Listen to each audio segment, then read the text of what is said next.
Start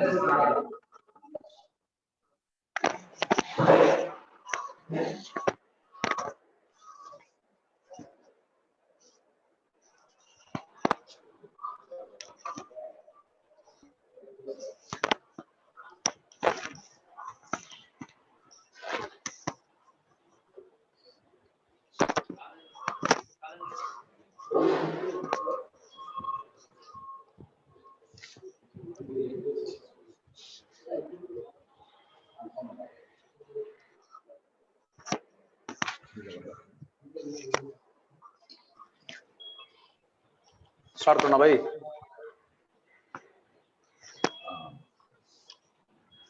Good morning to one and all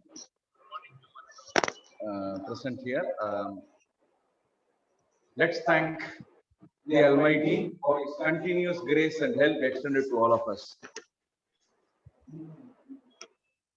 On behalf of the management of this prestigious institution, the new college, Chennai 14, on behalf of the principal, on behalf of the vice principals, on behalf of the officials of the new college, and on behalf of the staff members of the new college, PG and Research Department of Commerce, I welcome one and all to this very important and it's a need of the hour, I can say, webinar on impact of pandemic towards the service sector industries in India. Well, I don't want to take much of the time, but let me tell one or two introductory remarks on this service sector. If I ask the question, can anyone give an example of any product which is manufactured in India? I think you can come in the chat box also if you want. Very important question I'm asking. That is the main reason why we have selected, and we should be very much thankful and to our professor, Dr. Pratikta Banerjee Saheb, professor from West Bengal, a very noted researcher, I can say, who has agreed to deliver his remarks on impact of pandemic situation towards the service sector.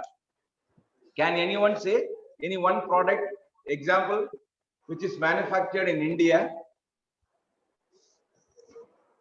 I don't think so. There is no reply for this. Am I correct? Now let me ask you one question. Can you give any one service sector which is having a very good progress in India? We can give few examples. For example, healthcare is there. Education, footwear. Suresh has given a Vaishnav College. Footwear he has given, right? It was there. Now it's now the other countries are also competing on that. ITS, very good. Pattamal is telling ITS, very good. So as I was telling you that healthcare, IT sector, and education. Okay, in these three fields. And slowly we are picking up in the banking industry also, service sector. I think it has, this service sector has contributed more to the economic development of our country also, I can say. That much of significance we have in the service sector. What I'm telling you, if with God close one door, He simultaneously opens the 7 doors. That's what the, all religion accepts this actually. Now, in this context, what I meant to tell you, though we don't have some products, examples we can give in India, but we can give enormous examples for service sector, service sector, service sector. Now, with this prelude, I think we have our eminent researcher, Dr. Pratikta Banerjee Sahab. Namaskar. Once again, I welcome you. On behalf of the management, principal, Department of Commerce, sir, we have been associating the research closely. But with your precious time, you have allotted some time for the new college, PG Department of Commerce, and I am extremely thankful, and I can say I can grateful to Almighty God also for having accepted and giving the benefits to the students community. I welcome the faculty members of our Shift 1, Shift 2 and SF batch, faculty members, Dean of our Commerce, Professor Akmal Sahib, and I welcome the Vice Principal, Academic, Vice Principal, Administration, Controller of Examination, Deputy Warden, and other officials of the new college, professors from Arts, Science, Commerce, and Language Department, teaching faculty members from other institutions, and my beloved research scholars, I can say, and my beloved students of both UG and PG of New College and as well as other colleges. I don't want to take much of the time. Once again, from my bottom of heart, I welcome one and all. உங்கள் அனைவரையும் நான் வருக வருக அப்படின்னு வரவேற்று இந்த webinar commerce department shift connect பண்றதுக்காக organisation ரொம்ப தேங்க்ஸ் பண்ணி எல்லாரையும் வருக வருக அப்படின்னு சொல்லி with this prelude I welcome again and again each and every one of you to this historic webinar on impact of COVID towards the service sector industry. Thank you so much for. Thank you, sir, for the warm welcome. Now I request Dr. S. Cummings, sir, Head and Research Supervisor, Department of Commerce, Shift 2, to introduce the keynote speaker and the. A very good morning. I'm audible. A very good morning to one and all, respected principal, respected vice principal, other dignitaries, deans of arts, science, research, Barsar, deputy warden, control of examination. First of all, it gives me immense pleasure to stand before you to welcome the resource person of today's function. I'm going to make a brief introduction of this gentleman, Dr. Pratap Banerjee. Dr. Pratap Banerjee, Dean of Faculty of Commerce and Council Member of Commerce. His academic qualification is graduation, post-graduation, and net JRF, MPhil, PhDs from West Bengal. Dr. Banerjee's experience approximately some 20 years, 18 and a half and 20 years is there. He has given a lot of publications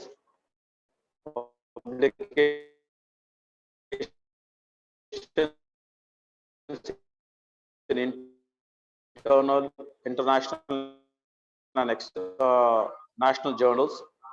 Shop 61. He has invited delivering a refresher course, orienting course organized by UGC and HRDC and FDC also under PMTT Pandit Madan Monia research. He has been present at national conference, national seminars, international conference, approximately some 81 papers. Number of research articles he has reviewed in Scopus Journal, 52 journals, various volumes, and 33 indexed. He is also holding additional positions.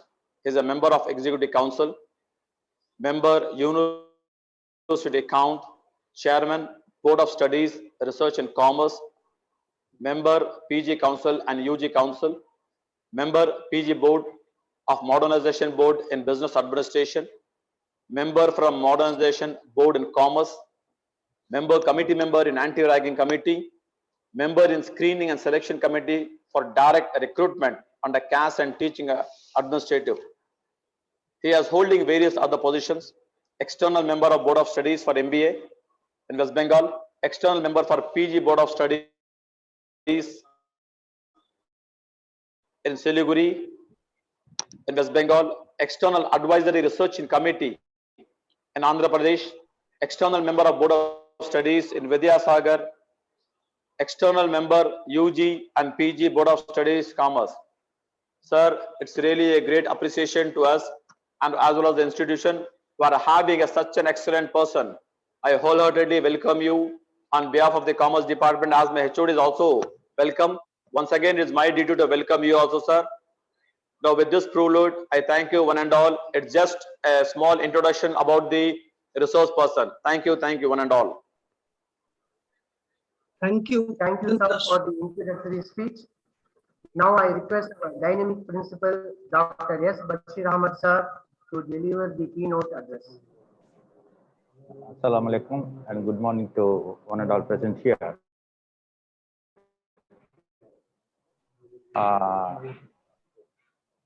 The dear head of the Department of Commerce, Dr. Tamim Sharif, head of the Department of Commerce, Shift 1, Syed Rafiq Ahmad, Vice Principal Academy, Professor Sheikh Mohammed, Vice Principal Administration, Dr. Kamal Nazar, Dean of Commerce, Professor Akmal, Director IQAC, Dr. Anwar Sadat, Deputy Warden, Controller of Examination, and the resource person for today, Dr. Pradipta Banerjee, Dean, Faculty Council of Commerce, West Bengal, Dr. Alaguthankamani, who's going to propose a vote of thanks, and the Master of Ceremony, Dr. Mohamed Hasheem. Indeed, it gives me immense pleasure to be part of this webinar, Impact of Pandemic on Service Sector in India. I hope the resource person, Dr. Pradipta Banerjee, with this vast experience, will definitely throw more light on this particular topic, which is very essential today. And participants who are there are going to benefit out of the speech of our resource person. And I hope that the Department of Commerce is doing a wonderful job by conducting many programs even during this pandemic situation. And I wish the department all the best. Assalamu alaikum. Thank you.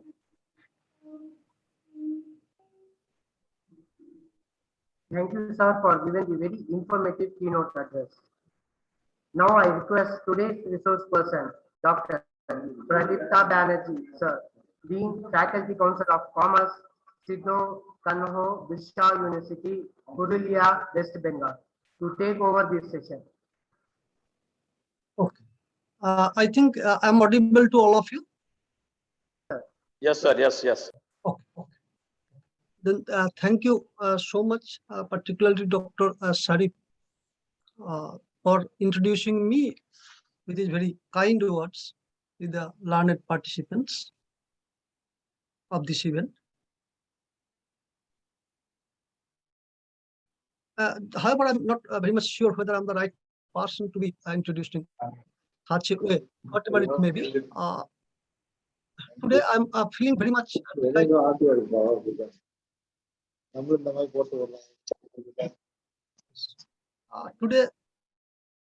really, I'm feeling very much delighted and at the same time very much privileged and honored also to be associated, though virtually, with this very renowned and prestigious College of Chennai City, the very first time.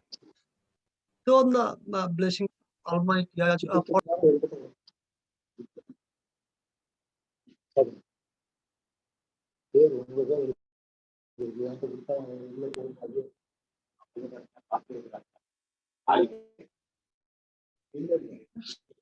something going down.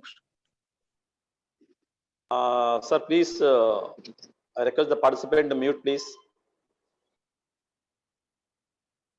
Yes, sir. Banerjee, sir, you can start. Banerjee, sir, please. Yes. You muted me, and that's right. Okay.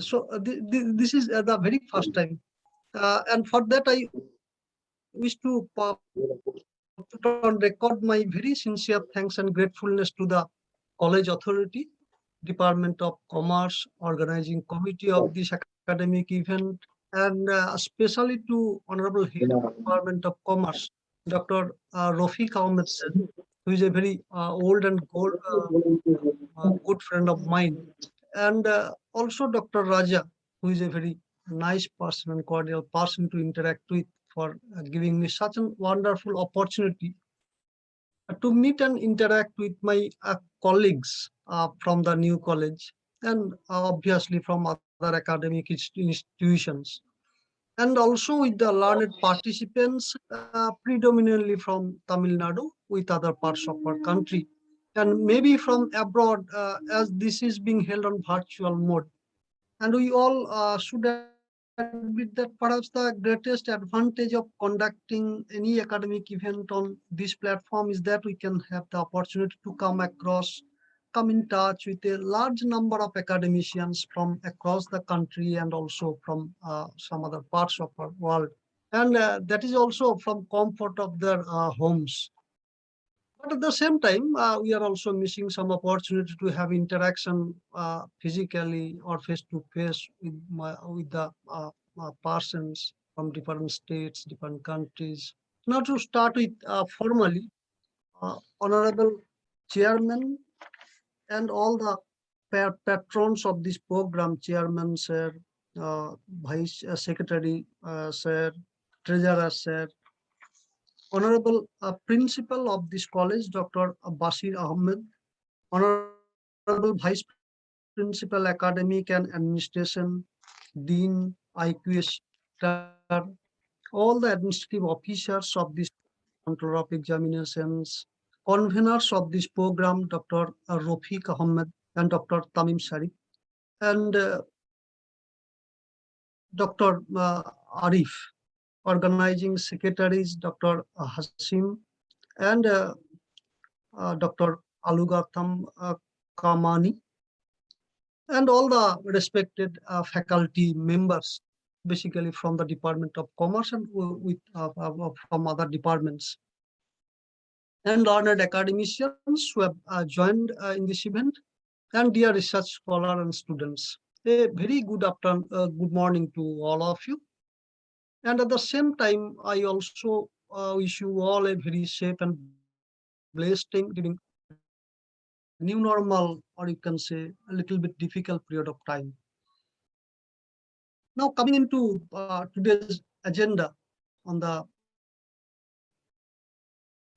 theme impact of pandemic on service sector in India. Let me have a few minutes to have a look at the present business and economic scenario of our country at a very nutshell, in a very nutshell, or you can say at a glance.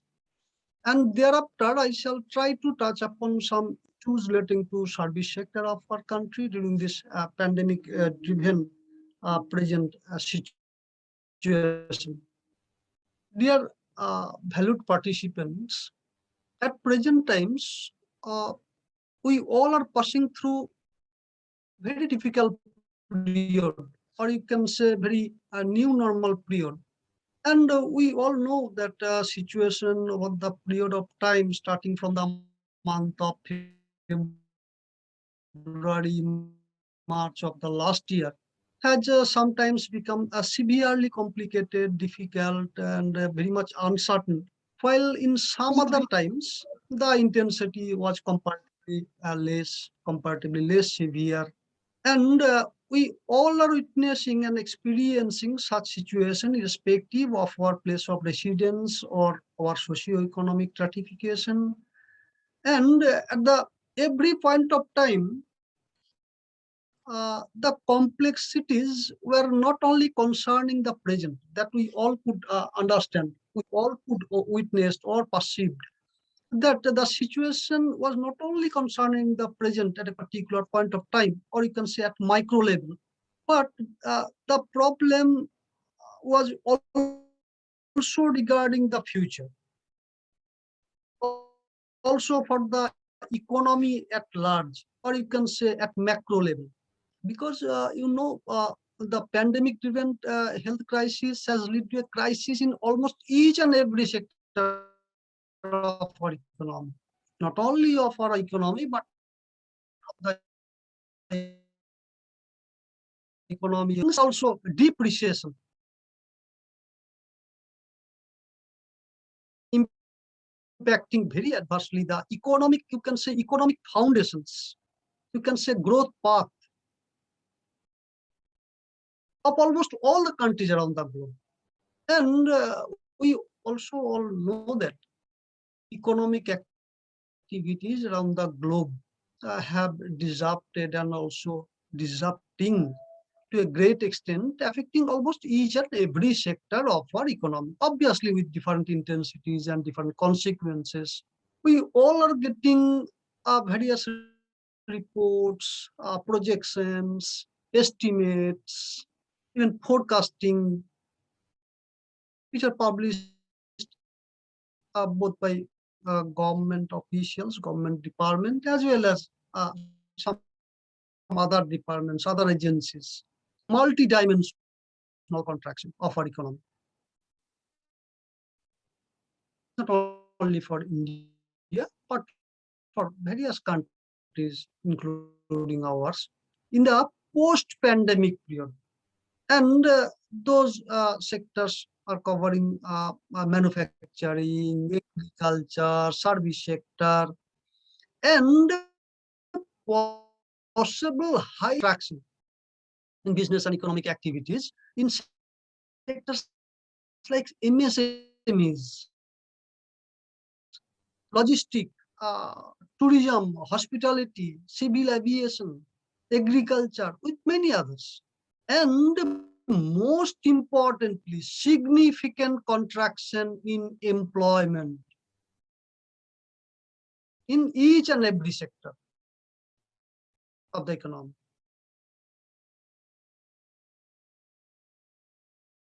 Obvious of different economics.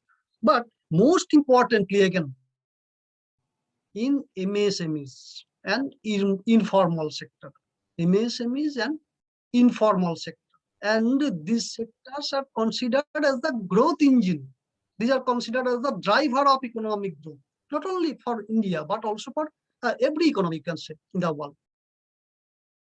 If we have a look at the unemployment scenario of our country at present, then we'll see that during this prolonged period of lockdown and post-lockdown period also, that is during the unlocking period, the employment in our country rose significantly.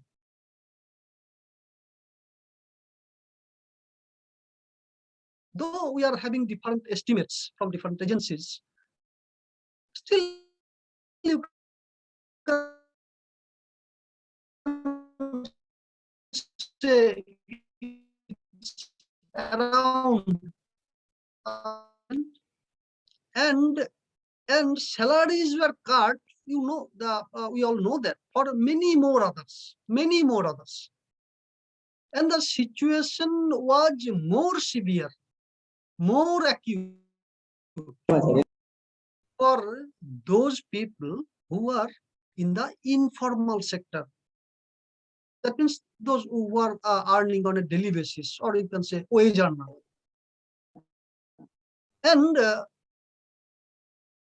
we all have witnessed that businesses from almost all the sectors of our country have witnessed major stress, major challenges due to disruptions in supply chain. This is number one.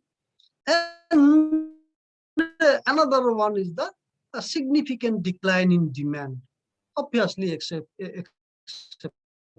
for some few sectors like essentials, FMCGs, medicines, etc. And those have been projected to be affected significantly further in the post-pandemic period also. As obviously the income of people severely and adversely affected during this prolonged period.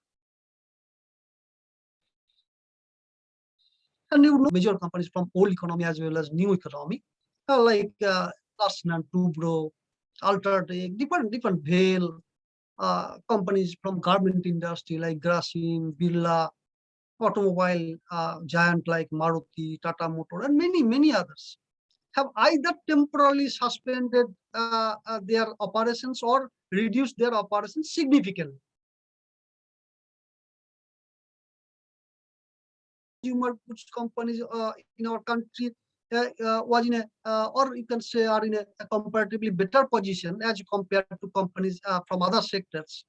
They also have significantly reduced their operations, and they are now focusing mainly on essentials, cutting production of other items. Another important areas which got significantly affected, apart from these sectors, are the young startup. And they have been impacted severely because funding has reduced significantly for this. And in a very recent report, one figure came out that in comparison to the earlier year, in the year 2020-21, the growth stage funding has fallen by around 50%. It's around 47 or 48 like this. So around 50%. Business from tourism, business from airlines are witnessing tremendous pressure, tremendous challenges. And they were compelled to cut salaries or even laid off their employees just to survive in their businesses. And different estimates given by CII, ASSOCHAM, all have opined that a huge chunk of workforce involved in this sector, that means tourism sector, hospitality sector, aviation sector, transportation sector, already have faced severe challenge. And not only this, they will face further unemployment in the days to come, in near future. Revenue of different transport companies, Ola, Uber, and many others. At some point of time during the last 1.5 years, even went down by more than 95%. That means their revenue is around 95%. Can you imagine the figure? And the scenario is very much similar for other sectors also. Whatever you are considering, export, import, energy, manufacturing, trading, logistics, whatever it may be, agriculture, we all know that a large number of farmers around our country, especially who grow perishables, have and also even have been witnessing major challenges and facing difficulties as well as uncertainty for the future. Many farmers could not harvest their crop in the last year, and majority of them who could harvest reported a significant yield loss. Just taking an example from the state of West Bengal, from where I am dependent on tea industry, and due to logistical problems, tea estates in entire Darjeeling district in West Bengal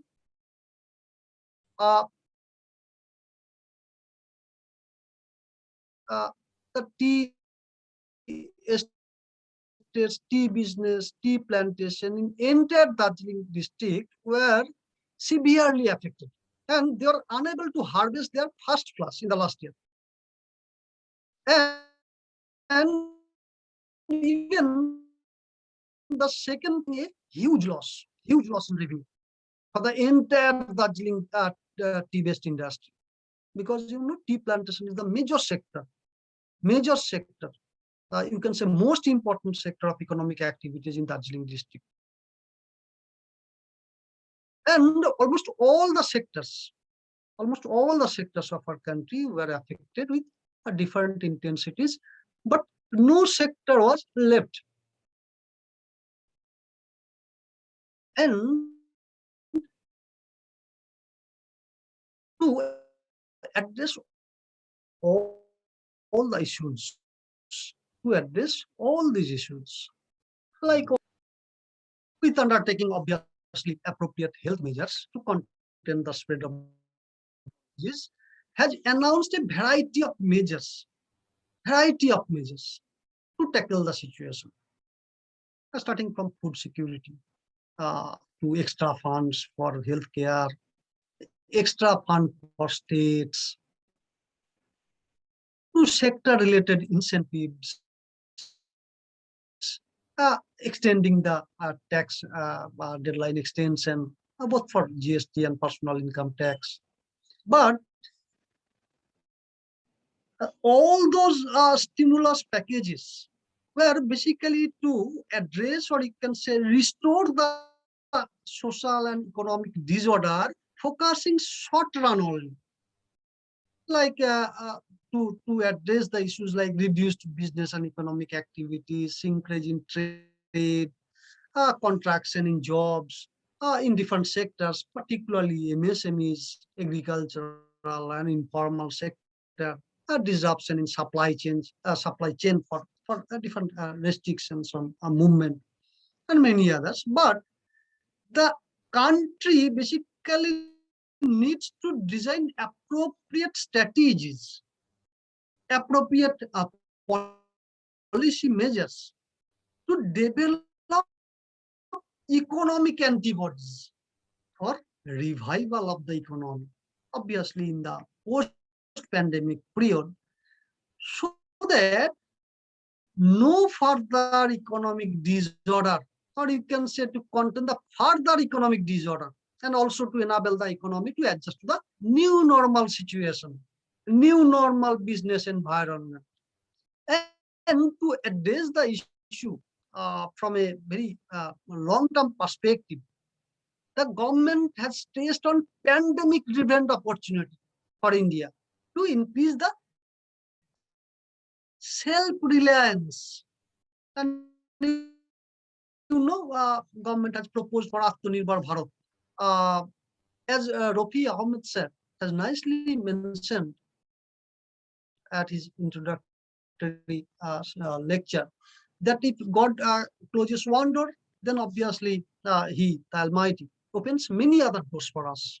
Likewise, Atmanirbhar Bharat, though it's a very, it is very much true that it's an economic package, package, but the government also added that self-reliant India does not mean cutting up the country from the rest of the world or isolating our country away from the world.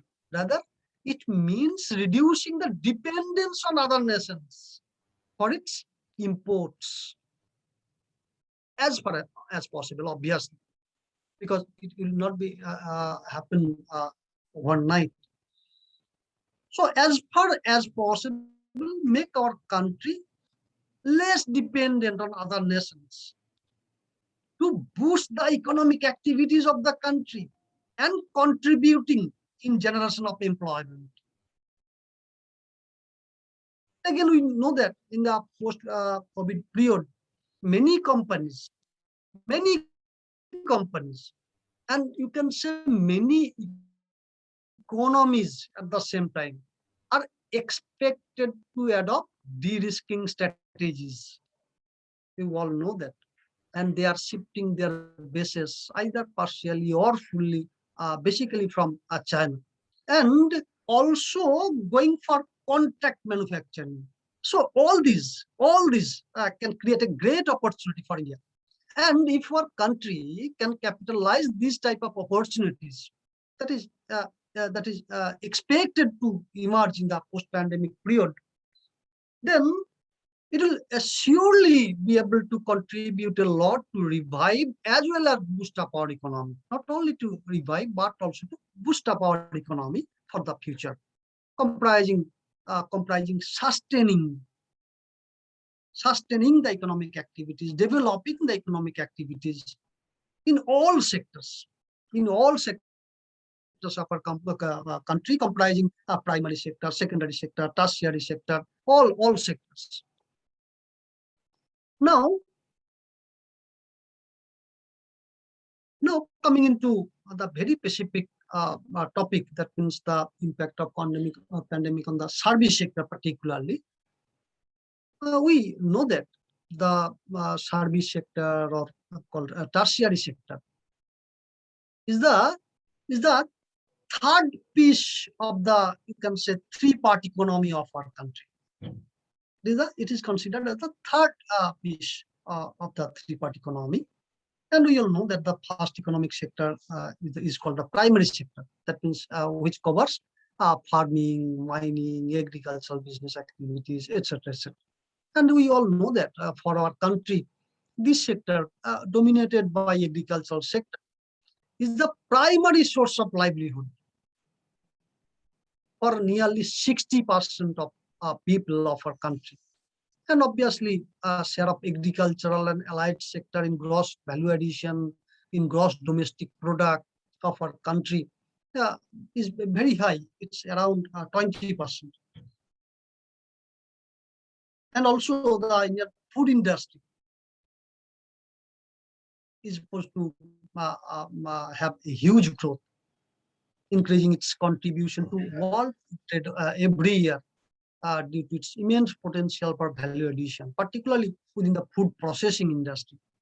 And we all know that the Indian food and grocery market is the world's sixth largest. And Indian food processing industry accounts for nearly or around 30% of the total food market. And it's one of the largest industries in India also. Now, the second sector, that means the secondary sector basically covers manufacturing and business activities that basically facilitate the production of tangible goods from the raw materials produced by the primary sector. That means the secondary sector basically focuses on manufacturing and business activities that facilitate the production of tangible goods. And those are from the raw materials which are being produced in the primary sector. Why? The third piece of this three-tier economy, the service sector, or you can say tertiary sector. And though the service sector is classified as the third economic sector or the tertiary sector for every economy, but the largest portion of the business activities, not only for our country, but also for global economy, are being undertaken under this sector, under this service sector. And we know that this sector produces intangible goods, or more precisely, render services instead of manufacturing goods. This sector basically produces some intangible goods. That's why we are saying that it's renders some services.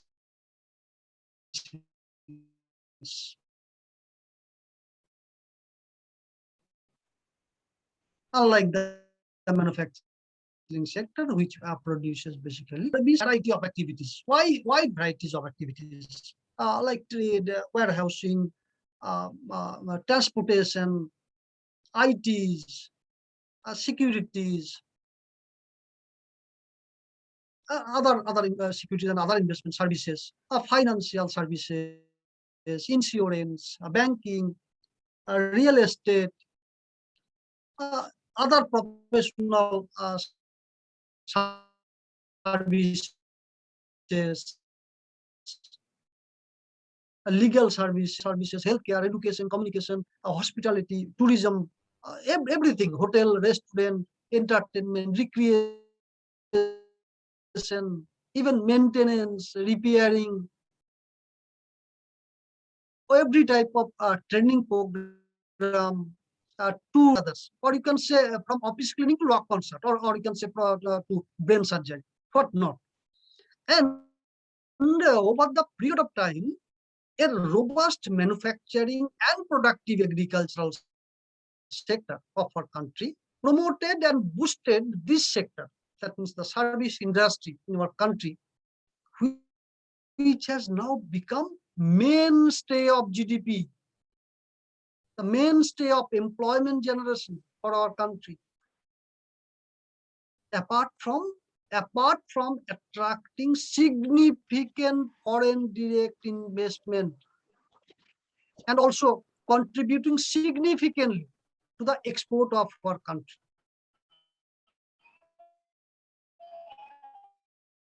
And this sector is not only the largest or dominant sector of our economy, but this sector is the key driver for India's economic growth. And presently, this sector is contributing significantly, and this figure is around 60% for our nation, or even more than this figure for some states like Karnataka, both in GDP as well as gross value addition, while the other sectors like agriculture, manufacturing are contributing less in terms of both generation of employment, in generation of in generation of the contribution of GDP and contribution in gross value addition. Though agricultural sector for generating more employment than this sector, and this is the second important sector with respect to generation of employment. And more than 50%, more than half of the FDIs, those are coming in India, are basically from our economy, but for generation of employment in terms of its contribution to GDP, its contribution to gross value addition, its contribution in attracting foreign direct investment, its contribution in export of a country, and generation of foreign exchanges, and having economy in a particular economy is not only the case for our country, but for all the countries. And the service is also the largest sector in the global economy also in terms of value addition. And this sector is much more important. This sector is much more important for advanced economies, developed economies. And in the present times,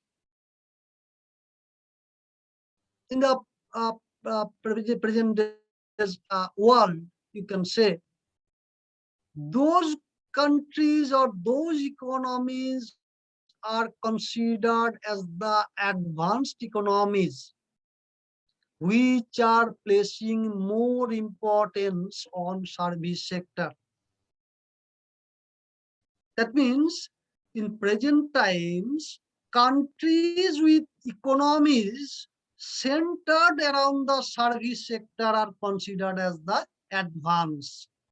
Then the countries which are centered around industrial or agricultural sector, the traditional sector. And in many developed countries, there are many countries in our world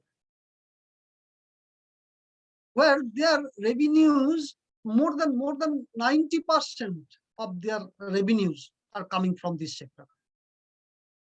That means GDP. That means some countries are there in which the contribution of service sector in their GDP is more than 90%. So we can easily understand the importance of this sector in every economy.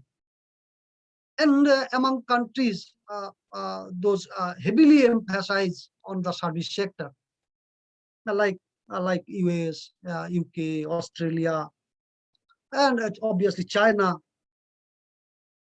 These countries basically rank at the top, and mostly the developed countries, they are ranking at the top in terms of their contribution of the service sector in their GDP, in their gross value addition. And we all know that these countries are considered as the developed countries.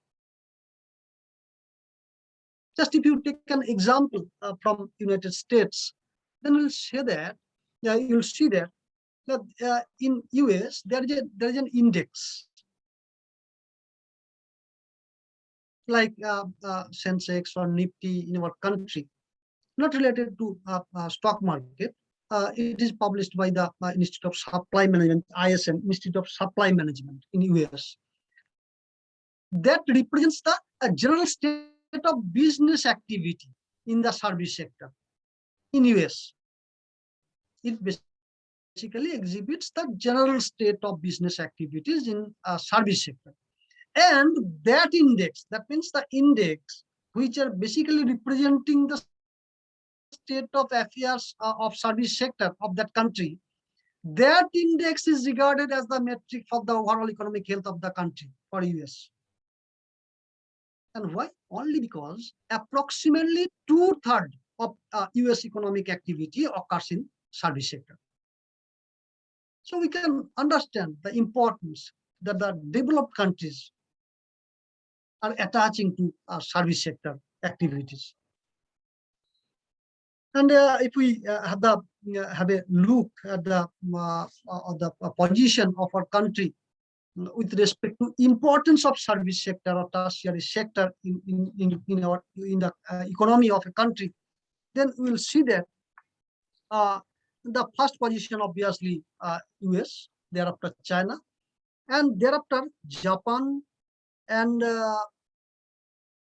Germany, United Kingdom, and the position of our country is in 8th. And after that, Italy is there, Canada is there. But these services sector have been heavily, or you can say severely affected by the pandemic-driven situation. Like all other countries, in our country also.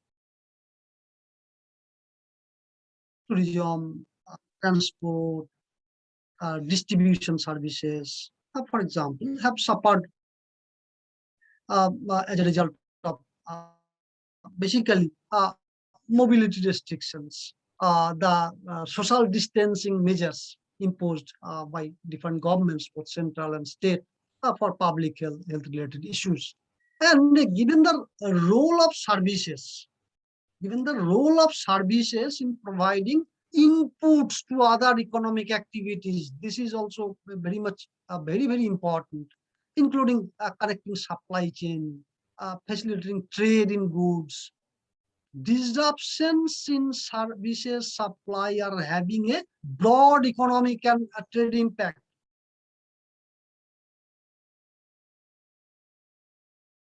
Or many other sectors.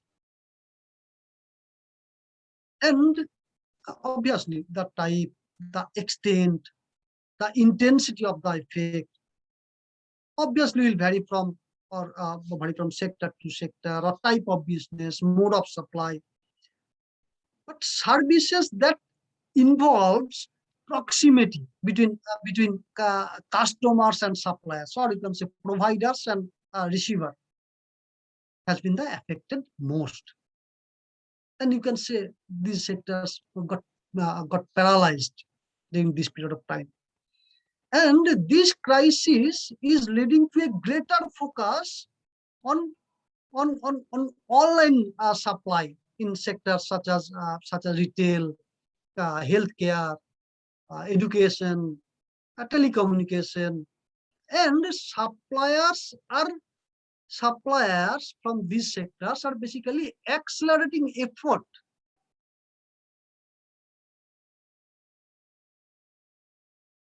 to expand their online operations, and consumers are also adopting new habits that may contribute to a long-term shift from physical to virtual, or you can say online services. But the increased use of online services in the world driven by pandemic has resulted some technology connectivity disparities. We all witnessed that very well. As for example, online classes we are now conducting, and this type of classes may not be feasible for students without computers. For example, telework, that means work from home, cannot be an option for employees without having broadband services. So actually, during this period of time, we are making some disparities between technology and connectivity issues. And operators in many developed and developing countries are suspended data limits boosted data capacity during the pandemic, and many government, including our countries, with some additional wireless spectrum for further increase of the capacity, whatever it may be. Now let us have Dr. Raja. At what point of time I have to stop? I think I am having another 15-20 minutes.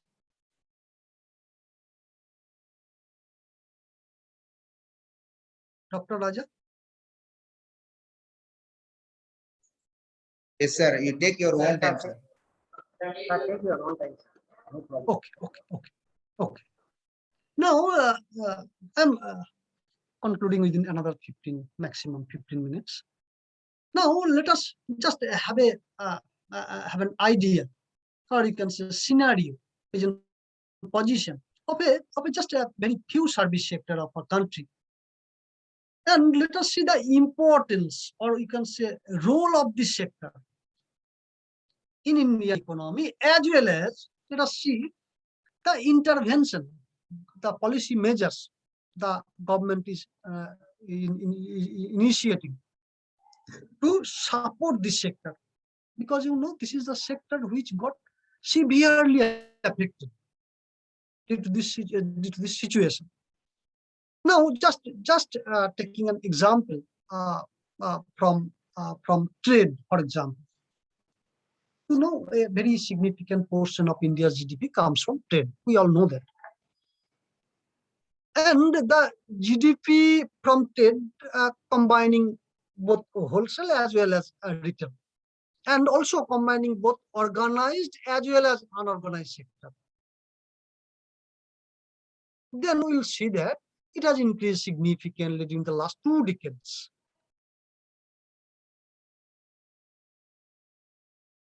We all know that in the last decade, basically, this sector witnessed a significant acceleration in the growth rate in terms of contribution in GDP,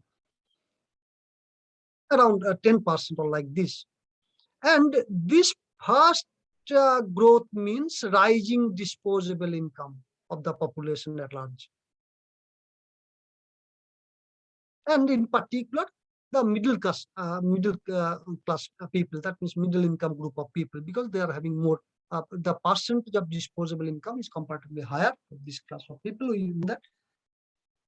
And as a result of such a growth in consuming population, that means for increasing the disposable income of middle income group people, the retail business also got a boost during the last, basically last decade, and also during the last 2 decades.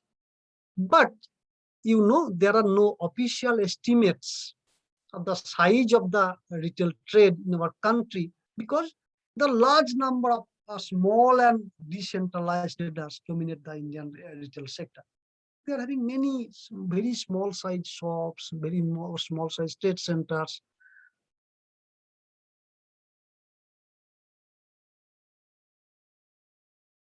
Yes.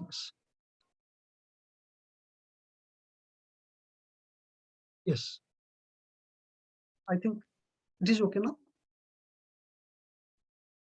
Yes, sir. Hello? Yes, sir. Okay, sir. And for that reason, we are not, we are most times are not having the real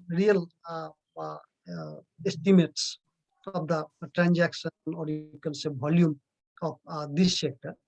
But some estimates, National Survey Organization, International Council for Research in International Economic Relations are getting out some estimates, and the estimate shows that more than 1 crore of employment are being generated by this sector, and directly and indirectly many other, it may be 3 or 4 crores of people, and this sectors is contributing significantly in the GDP also. And on the basis of employment intensity, particularly in retail trading, the contribution of this sector in GDP is estimated in the range of 10 to 12%.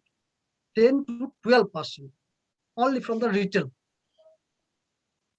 And with the fast growth in the GDP, fast growth in many other sectors, almost all the sectors. ஒரு நிமிஷம் இருக்காதுடா அந்த மாதிரி பொண்ணுலாம் கிடையாது கஷ்டம்டா மச்சா போய் ஒழுங்கா பேசுறா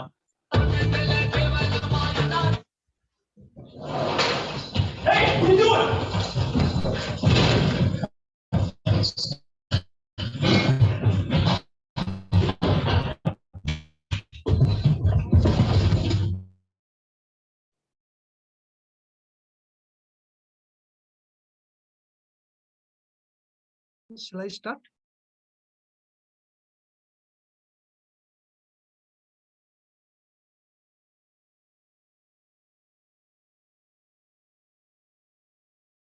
So shall I start? Sorry for the inconvenience. You can proceed, sir.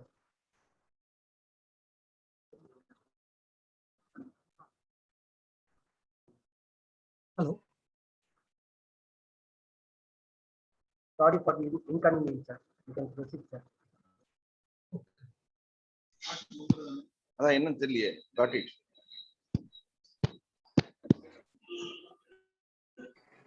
Am I audible, sir? Yes, sir. Yes, sir. You're audible, sir. Yes, sir, audible. Okay. That what I was saying, that from retail sector and retail trade, a significant portion of the GDP is coming from our country. அது திருப்பி right. ஆமாமா. And this is one of the reasons why modern format of retailing, that means the organized retailing, is attracting both domestic as well as foreign investment. And obviously, like all other sectors from all segments, this sector also in a significant contraction in size during the pandemic-driven situation. But as I mentioned that, as this sector is dominated by unorganized traders, or you can say small traders, retail traders, exact estimate is not still available on the intensity of the pandemic in this sector.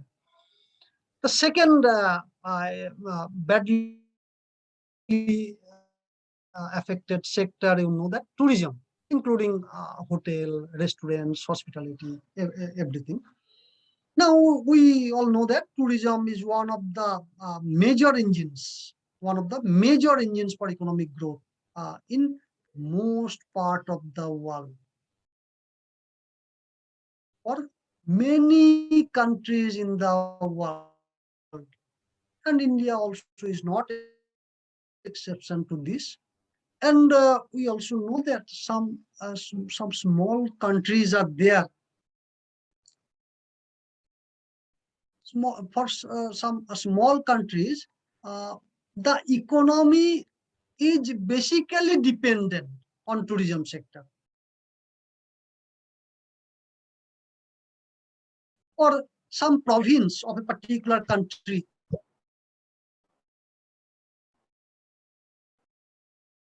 you can say completely dependent on the tourism sector.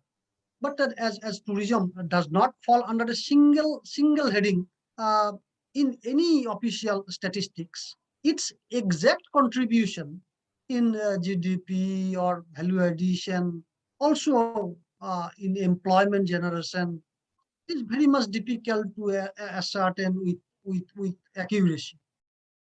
And its estimation is basically done through some estimation, because you know, directly and indirectly, many other sectors, many people are related to this sector. Just to quote some estimate, the contribution of this sector to our country's GDP and our total job generation, considering both direct and indirect. Because you know, if one person is directly attached to this sector, then many other persons, it may be 3 or 4 or 5, are indirectly attached to this sector. And the contribution of this sector in GDP is around 6% at present time, just before the pandemic, and its contribution in generation of employment is around 7%. And the total number of tourism jobs in our country increased substantially in the last 2 decades. That means from the very beginning of the present century. And tourism, also plays a very important role in the earnings by attracting foreign tourists. And its share in India's export of services,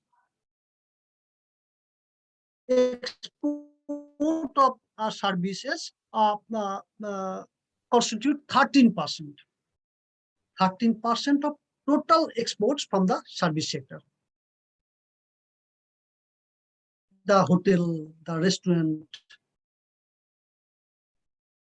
which is also important subcomponent of this sector, also playing very important role for the economy, as growth of tourism sector directly linked with these sectors, and availability, good quality and affordable, for example, hotel rooms, restaurants, also playing an important role in boosting and making growth of tourism sector. These are interlinked, interrelated, but globally, the tourism and travel sector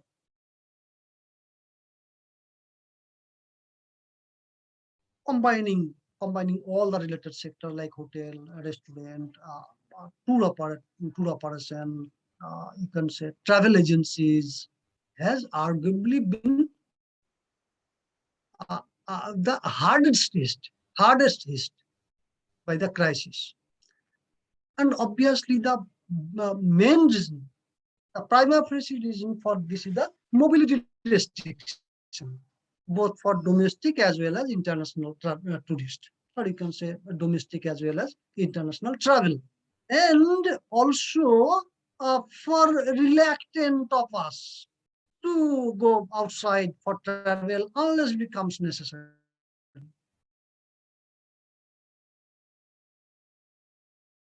The domestic travel restrictions, you can say work from home, continues to further impacting this sector by limiting domestic tourism activities. And as the movement are seized within and outside of our country, it obviously has directly impacted the transport sector, such as aviation, civil aviation, railways, and other transportation sector. And this type of grinding halt has a profound impact, significant impact on the tourism and hospitality industry. More collapse of the entire sector. And India's tourism industry is one of the crucial sector for our economy, and it is attracting a large number of foreign tourists every year, apart from national tourists. We all know that. India is one of the major countries which are attracting a significant number of foreign tourists around the.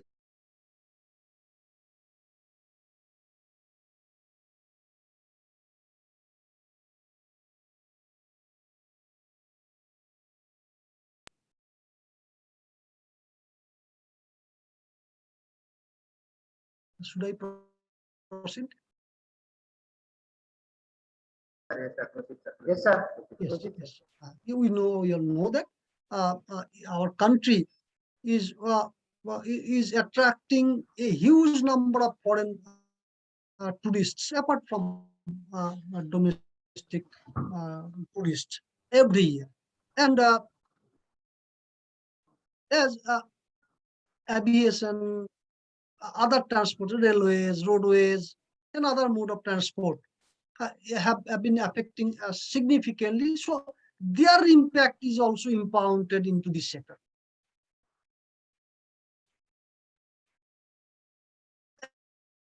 And as a result, as we were used to get a huge number of international tourists around the year, because you all know that the foreign tourists prefer our country for a number of regions like our warm welcome, hospitality, our different lifestyle, our differences in cultural aspect, our cultural heritage, you can say, our varied geography, and we are attracting foreign tourists in our heritage sites, our temples, our religious buildings, our coastal areas, beaches. Very many famous beaches are there for our yoga, for our Ayurveda, and many others. Spiritual, religious tourism, which is also gaining very significance in the recent past. And also, with industrialization and economic growth, domestic tourists also, the number of domestic tourists also is in rising trend in sightseeing, in adventure sports, and many others. But this sector particularly is suffering and is also expected to be suffered heavily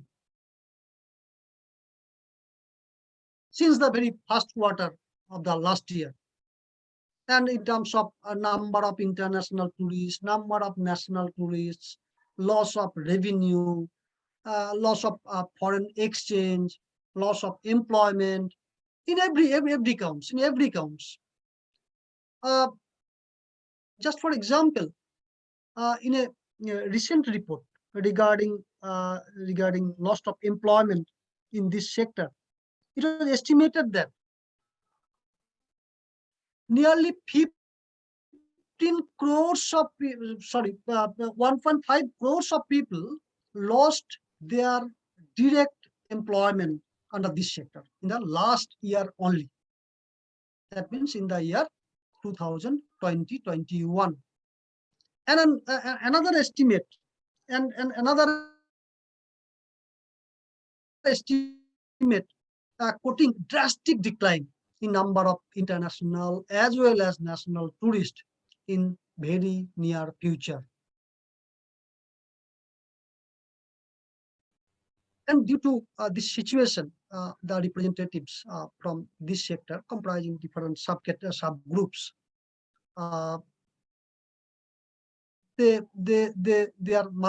given their multiple petition to the government of our country, mainly highlighting their deep financial crisis caused by the pandemic.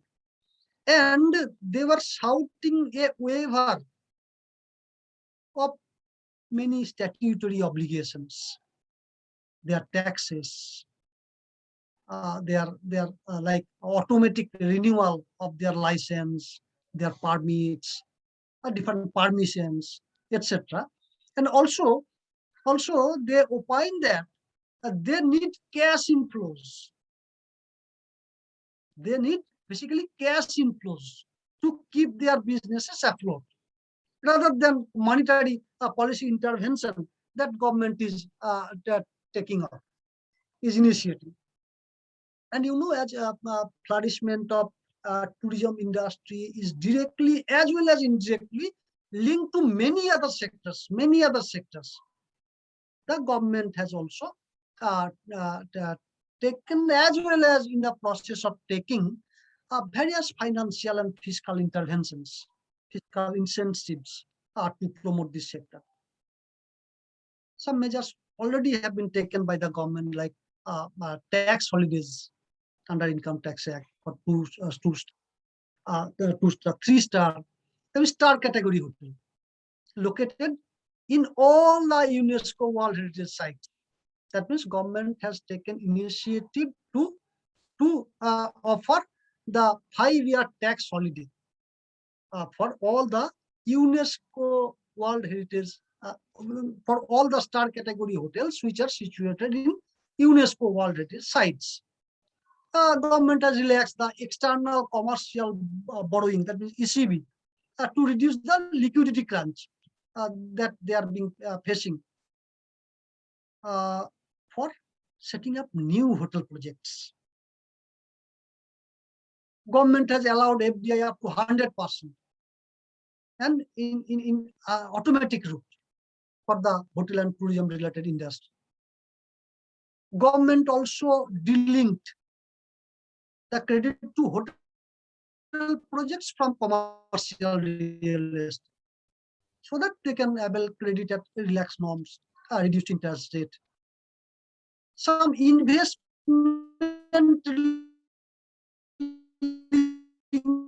deduction under last budget, we all know that. And government also has a voluntary scheme of granting approval to bona fide tour operators, travel agent, tourist transport operator, advantage to tour operator, subject certain criteria like this. So government is taking a lot of initiatives to revive this sector and make the sector enable of absorbing the shock caused by the pandemic. Like this sector, many other sectors are there, but it will take much time to go into details of all these.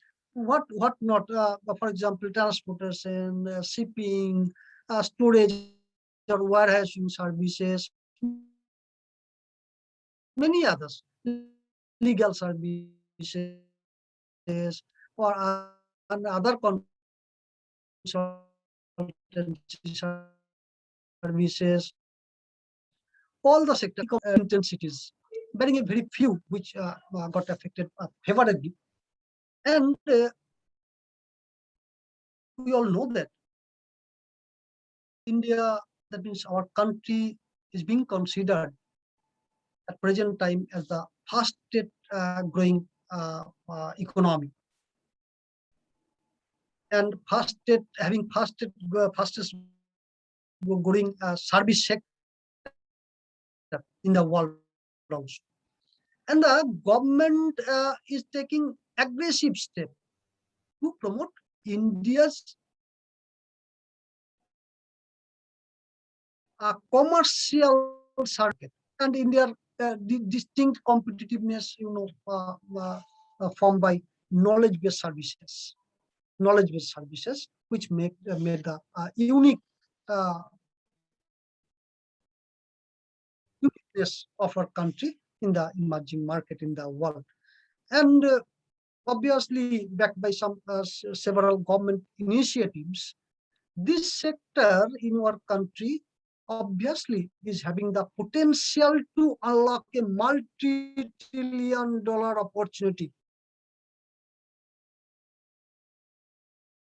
in line with the vision of the government to make our country a 5 trillion economy by the year 2024-25, as expressed in the that means if the country have to achieve that, then the focus of the government should be on boosting services sector. And in the 5 trillion economy, the contribution of service sector is expected to be 3 trillion, while the target for manufacturing sector is only 1 trillion. And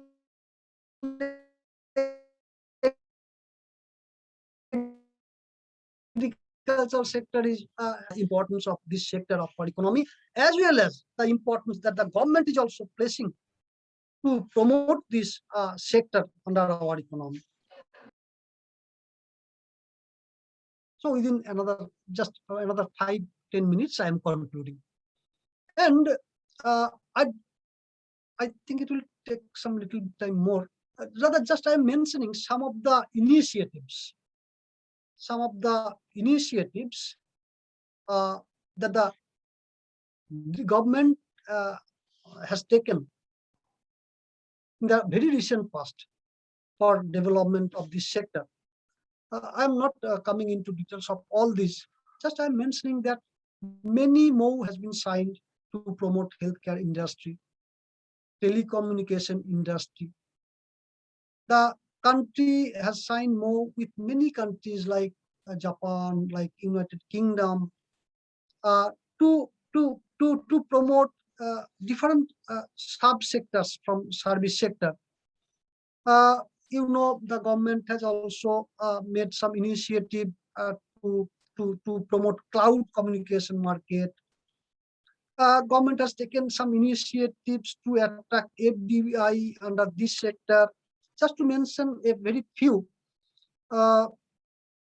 if we look at some industry development, then you'll see that in June 21 only, India's export from this service sector has increased for 7 consecutive months.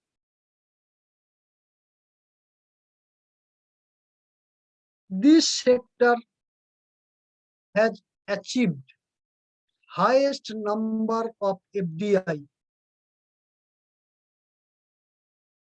than other primary sector or secondary sector. In April 2021, the Ministry of Education and UGC started, a series of online interaction with the stakeholders to streamline forms and processes to reduce compliance burden in higher education sector. We know in March 2021, Health Ministry has taken some initiatives to promote teleconsultation services. In April 21, we know Elon Musk, we all know that this type of initiative was also taken, and many others. And also government also have as well as has been taking a series of initiatives, starting from taking different measures under budget proposal, and apart from that, making initiatives to attract FDI, to promote Atmanirbhar Bharat, to generate employment under this sector, and many others. But what I wish to say and like to conclude in this way, that in spite of several adverse impact caused by the global pandemic, the service sector of our country is expected to absorb the shock, and is expected to perform in an excellent way in the coming days also. Because as per, just I am quoting a few estimates published by government, different Ministry of Government, that by 2025, healthcare industry is expected to reach nearly 4. India digital economy is expected to reach $1 trillion by the year 2025. Likewise, by the end of 2023 only, India's IT and business services sector is expected to reach estimates of the government, and this type of optimism are very much justified for many more segments of the service sector of our country. And the implementation of the GST also has created by creating a common national market, and reducing additional competitive advantage for our country to achieve these objectives. But to sustain, to boost this sector of our country in line with the thinking of the government, or you can say in its desired direction. The government has to play more comprehensive. The government has to play a more proactive role through structural reforms, strengthening the entire ecosystem for service industry of our country, changing the mindset, you can say philosophy of the government, both central as well as state, to meet the changing needs of the businesses, changing needs of the entrepreneurs, and obviously by ethic approach that obviously with others should ensure as well as promote, in very true sense the ease of doing business, ease of starting a business, ease of growing a business. So with this,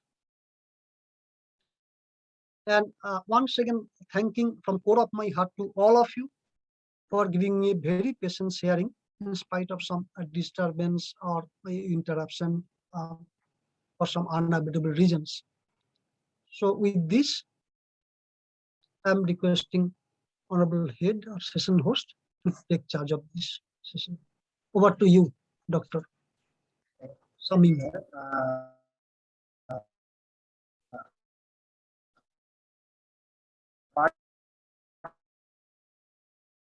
Participants can ask questions.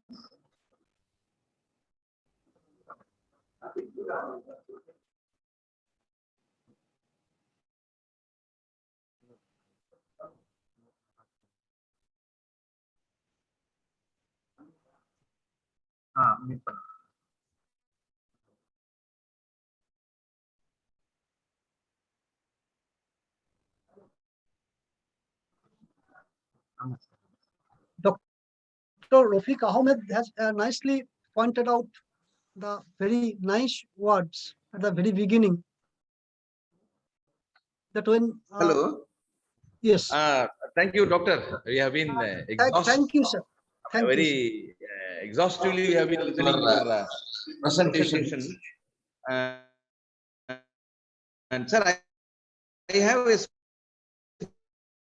small clarification. Yes, sir. During this pandemic situation in other countries, sir, for example, developed countries and the developing countries, yes. Yes. Is there any other great impact has been done, sir, for the service sector industry? Number one. And number two, sir, not only focusing on the service sector industry alone, what about the professionals? Those who are, I think teachers are very badly affected, I believe, sir. Those Yes, who are sir. working in private institutions, these are all the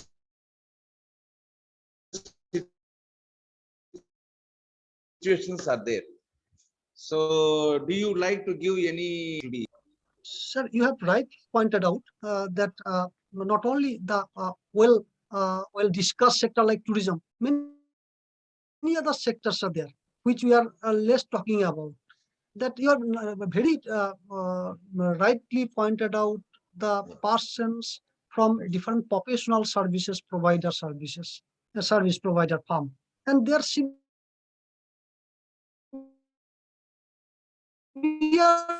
affected.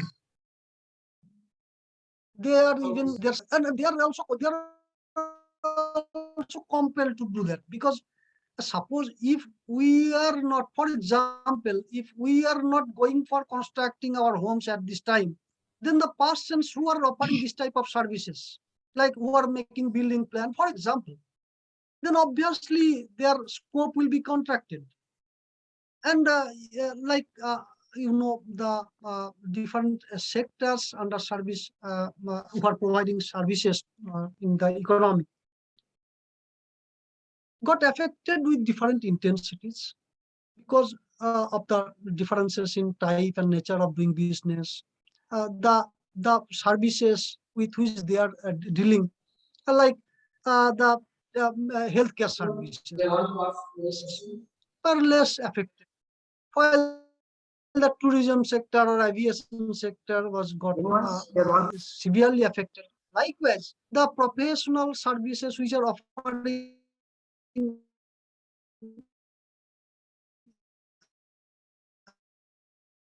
healthcare or telemedicine world, not only for a particular country or particular region or particular continent, but it is the situation for each and every country around the globe.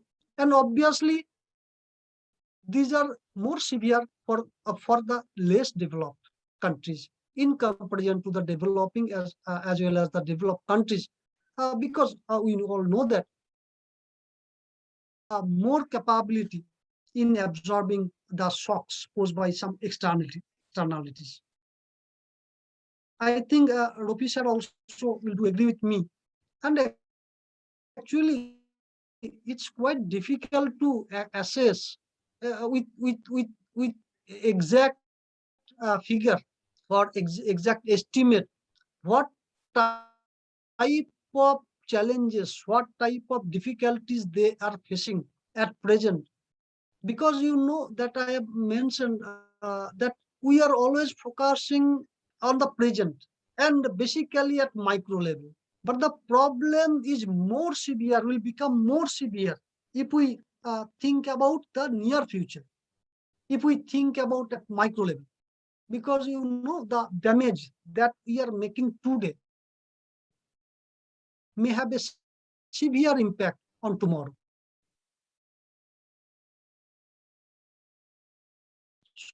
So we have to weigh on the real consequences and real consequences of this type of damages, this type of adversities, this type of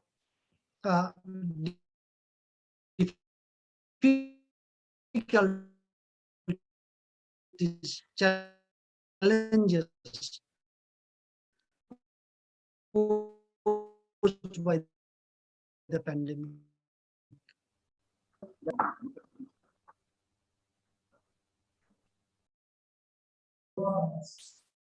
Shall we go for next?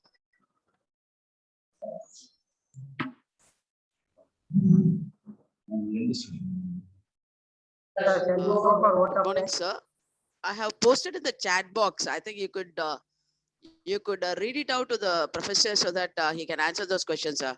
I have posted a few questions in the chat box.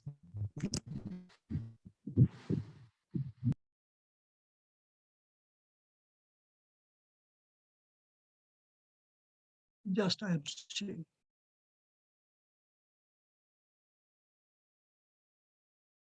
Yes, I can see the question by V.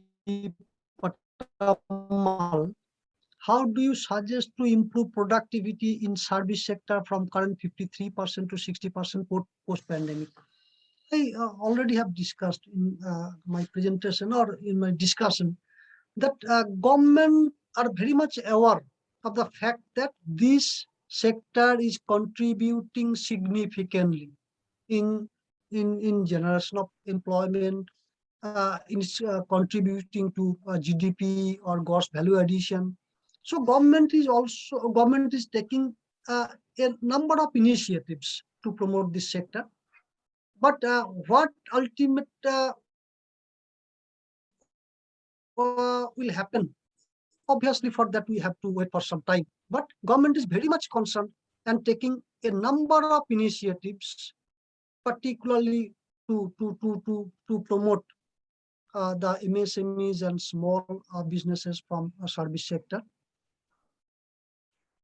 So it's really difficult to say what is the specific suggestion to improve the productivity under this sector, because you know service sector is comprising of a wide variety of activities comprising both large scale, small scale, medium scale businesses.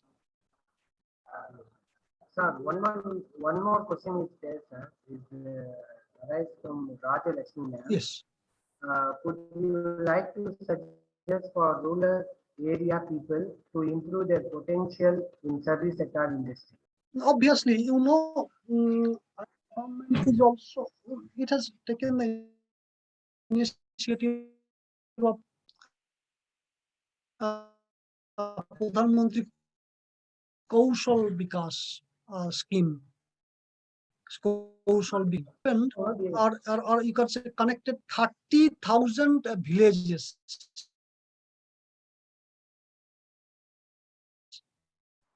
under this scheme, and nearly 30,000 centers, 30,000 among the young generation. So this type of initiatives are being taken by the government, basically to enhance the skill of the young generation. And in the rural areas, the scope for employment is comparatively low in comparison to urban areas. And here, basically, the young generation, young people have to enhance their skill to make them employable, to do something by their own. And many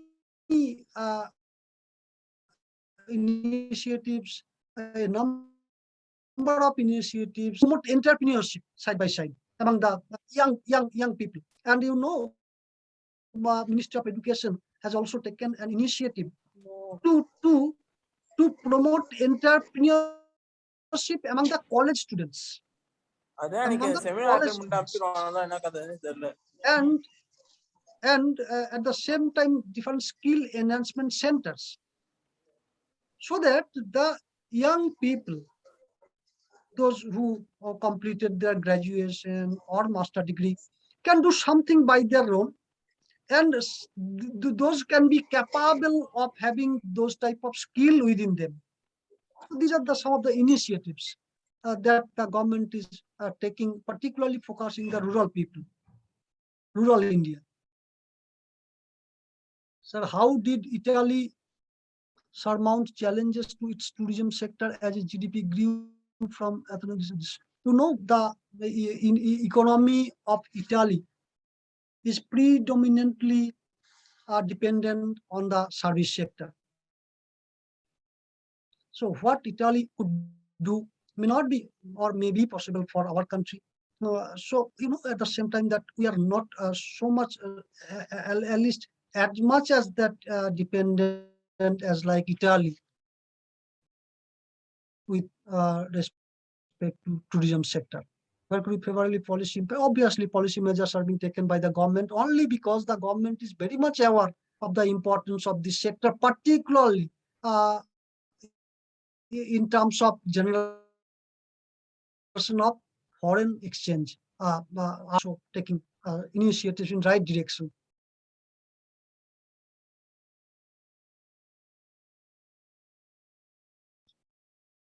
Any other question? Thank you, sir, for your reply. Another question raised from Kamal ma'am.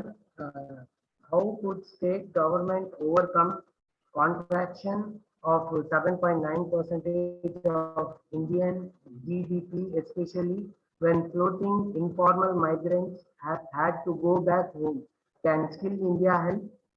This is very much related with the earlier question. And on the blessings of Almighty, we are comparatively in a better position than the near past. And also pray to the Almighty that so that we can stay at least like present period of time. And these are very much interlinked.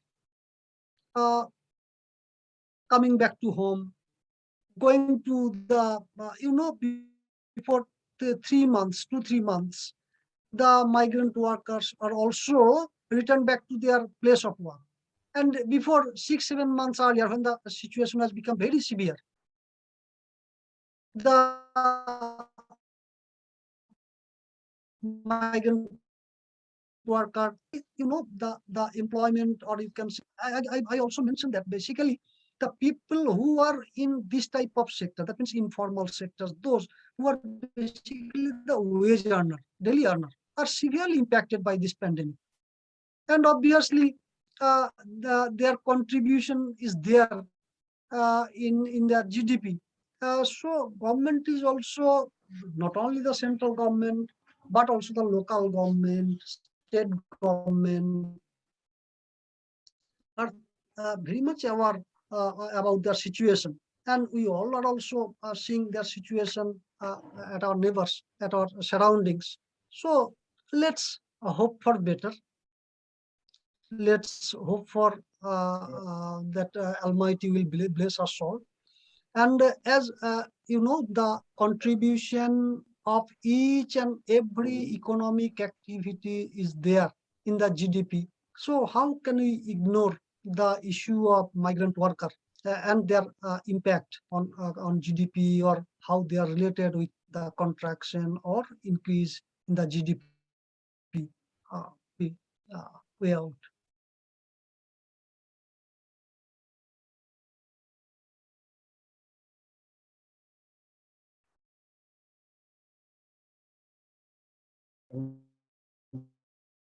Thank you, sir.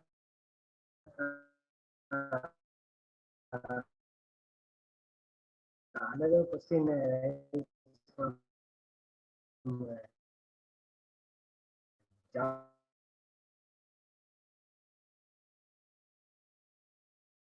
sir. Respected sir, in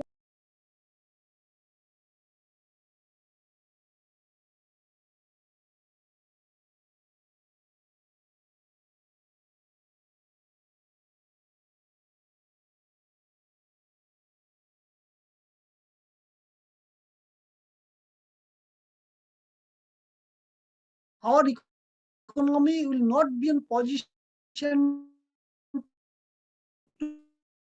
to revive, to even boost up or revive.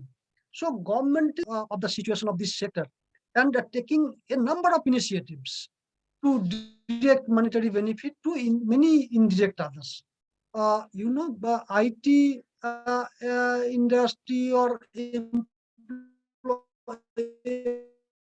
employees. We got we could know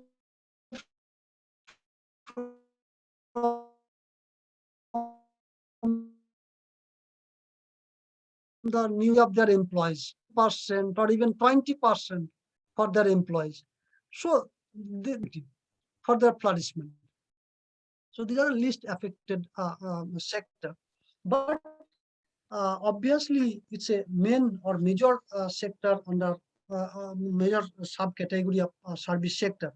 So with other sectors to improve, this sector will also see a good period of time in the near future. But this sector, IT sector, IT industry, is least affected sector among many other segments under IT service sector.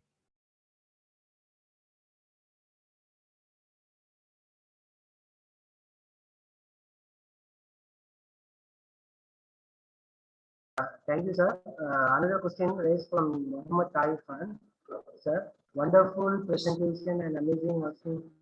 My question is, should there be more direct cash transfers, particularly in the service sector areas, to improve its situation during the present scenario? So would you please repeat the question? Yes, sir. Should there be more direct cash transfers, particularly in the service sector areas, to improve its situation during the present Yes, scenario? actually, the representative from basically from hospitality sector, tourism sector, transportation sector are requesting the government to give them some cash benefits. Cash benefit, because they are facing some telling that we don't need any any policy measures like this, because at first we have to remain in the business, and thereafter we can think about sustaining our business. At least we have to be in the business first, and for that we need some cash inflows. And they are requesting, appealing to the government for making some uh,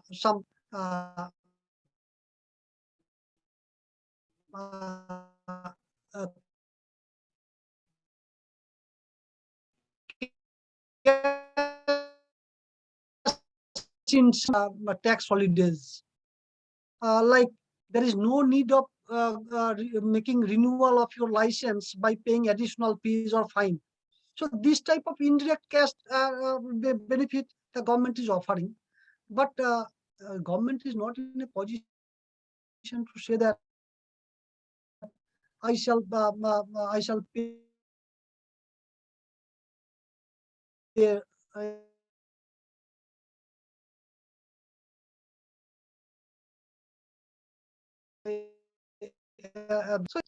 if that could be possible for our country, then the businesses from this sector could be benefited. But that is not the solution, because government can only make some indirect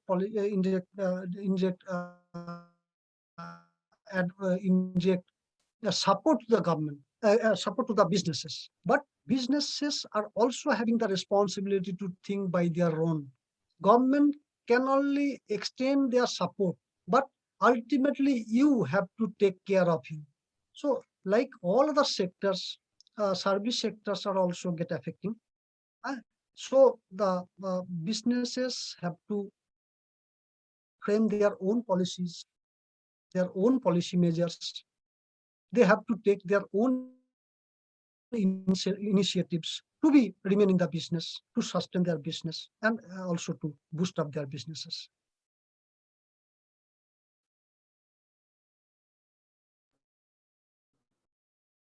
Thank you, sir. Any other question from the audience, from the participants?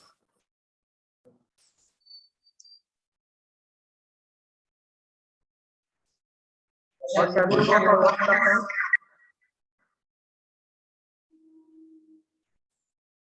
Sir, shall we go for workshop time, sir?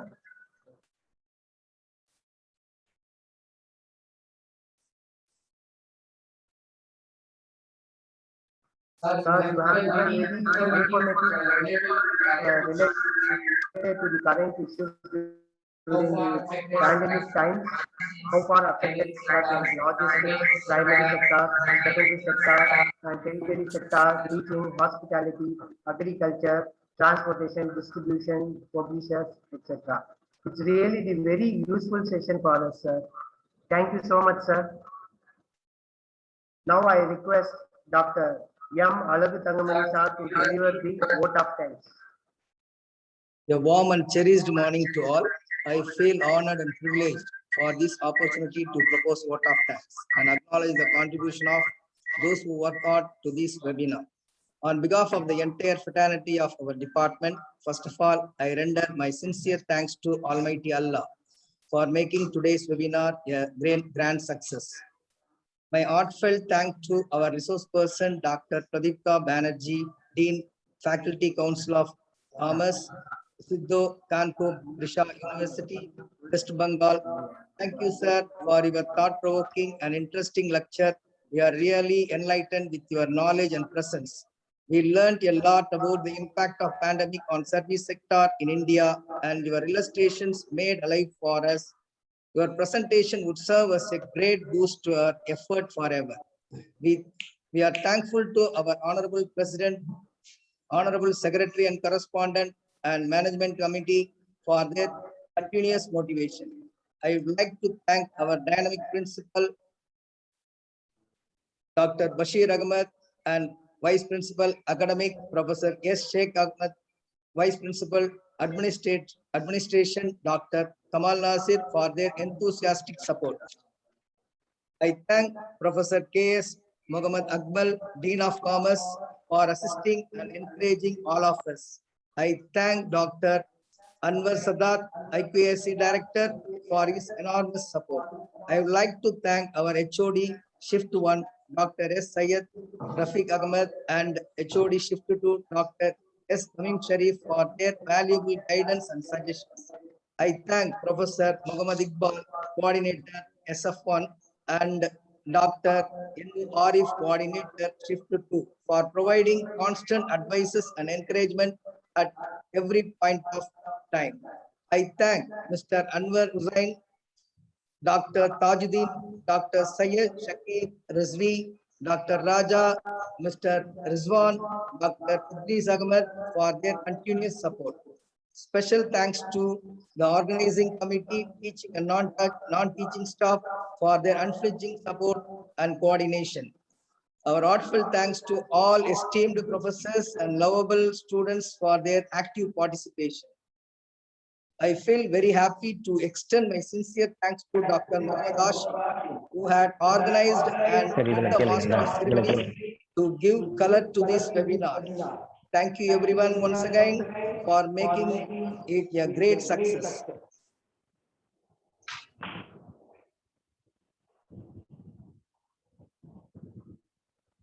Dear participants, kindly fill the feedback form to get the e-certificate.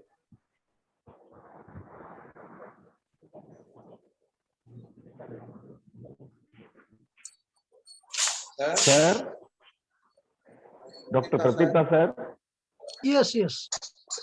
Yeah. My special thanks to you, sir. From my east west of my heart, again, on behalf of the management, the new college, Chennai principal, and each and every staff member, research scholars, and my beloved students, sir, extend the very, very heartiest thanks from bottom of my heart. Hope we will continue this journey, sir, of webinars, research activities. You are not new to us, sir. You are part of our new college family. I can say this much, sir. Hope all our staff members will have a continuous journey, sir, with the SKB University and also with your research activities also, sir. Thank you so much, Ahmed sir, for your Thank you so very much. touchy words, very cordial words. And I shall always be loved to be associated with all the faculty members of your college, your new college. And that will be a very honored opportunity for me, because as I said that you are a very old friend of mine. And through this type of academic assignments, we come across many other persons. So whom I don't know very well today, maybe very close of mine tomorrow. And I think that this is the greatest treasure of anyone's life, to become across different persons. And my very sincere thanks to you, Ahmed sir, for giving me the opportunity to be associated with your college for the very first time. But I do believe that this is the beginning, not the very first. This is the beginning Okay. that will last for ever. All Today the only blessings of we Allah. ate bundi, sir, from you. Still laddu is pending, sir. Hope we will be taking the real future 100%. also. And also convey 100%. our regards And to I your also family members convey my also, very sir. sincere, cordial thanks to all your faculty members, your head, all the faculty members are very much nice, Yes, sir. Of cordial course, sir. person. It's a In fact, teamwork, sir. I Raja can say. Yeah. have made contact with me Yeah. several times. Very, Dr. Alaguthankamani, yes, Dr. yes, Hasheem, Dr. Arif, yes, Professor Iqbal, Dr. yes, Tamim Sharif. right, So if I right, name all the 32 will come, sir, but they are always there in our heart, in my heart 100%. especially. Because without their cooperation also, sir, this would have not been successful. And sir, Once again, sir. when Sir. Almighty will Thank you so much. decide, then we shall be in Chennai and then shall have the opportunity to meet Definitely. physically. And however, it will depend upon the wish of the Almighty. When He will decide, Yeah. then we'll be able to do that. Sir, yeah, actually, sir, we are focusing on 5 days FDP also, sir. Maybe we will think of to have an offline, sir. Very good. We will see the situation, sir. Sure, Accordingly, we sure, will just make an arrangement, sir. Sure, So we'd like to see you personally, sir, in our 100%, sir. prestigious state-of-the-art auditorium, sir. We'd Nice. like to honor you and we'd like to see in our research activities along Thank with you, you, sir. sir. It's our dream. Hope we'll pray Just to the I shall Almighty that request we to come you. to a I shall request true. to you only Yes, to sir. consider me as you said that your family member. That will be great Exactly, for sir. me. This is what we want, sir. Just Exactly, please sir. think myself as one of the member of your new college and one of your colleagues No from problem, different sir. state Sir, only. if you want, you can have, sir, one permission. We can have MOU with SKB University if the university permits. And if you have this thing, any Sir, exchange, youth exchange program, faculty exchange program, this also, if it is there in your mind, sir, we are, if you come to 8 feet, we will go for 16 feet, sir. That speed I can give assurance for you, sir. Yeah. Okay, then Rafiq ji, then as you expressed your desire, then let me have talk with our honorable Vice Chancellor, sir, when the Yeah. opportunity comes. Sure. And I am very much optimistic that our Vice Chancellor, sir, is very much academic. And Yeah. he always gives his free hand whenever someone thinks about some academic matters. So let me have the opportunity to first interact with your sir, and